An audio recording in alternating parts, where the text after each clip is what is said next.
কাল ছিল একটা বিয়েবাড়ির ইনভিটেশন, আর সেখানে গিয়ে কী খাওয়া দাওয়া করেছিলাম চলো তোমাদের সাথে শেয়ার করি। ফার্স্টে স্টার্টার স্টল থেকে নিয়ে নিয়েছিলাম চিকেন পকোড়া। আর রাত যেহেতু বেড়ে গেছিলো, আর আমি যেহেতু ফুচকা লাভার, যতই রাত বেরোক না কেন ফুচকা তো ট্রাই করতেই হবে। দেন 2-3টে ফুচকা ট্রাই করে চলে গেছিলাম মেন কোর্সের দিকে। ফার্স্টে আমাদের দিয়ে গেছিলো এখানে জলের বোতল। দেন প্লেট ক্লিন করতে আমাদের পাতে পড়ে গেছিলো গরম গরম চিকেন স্যাটে, যেটা অলরেডি সস দিয়ে টস করা ছিল, তাই আমাদের আলাদা করে সস দেওয়া হয়নি।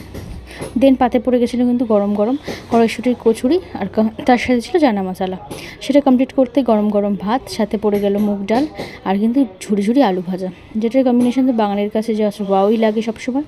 দেন দই কাতলা পড়ে গেল পাতে। দই কাতলা দিয়ে ভাতটা খাওয়া কমপ্লিট করতেই সোস চপার মাটন পড়ে গেল। 2 পিসি মাটন নিয়েছিলাম, আর গরম গরম মাটন দিয়ে ভাতটা খেতে বেশ ভালো লাগছিলো। তো এটা কমপ্লিট করতে না করতে চলে এলো কিন্তু চাটনি পাঁপড়।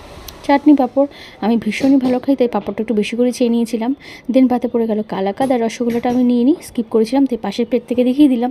আর দিয়ে গেল আইসক্রিম। আর আমরা এতটা তাড়াহুড়ো করে বেরিয়ে এলাম, তার জন্য হজমোলাটা আমাদের নেওয়া হয়নি।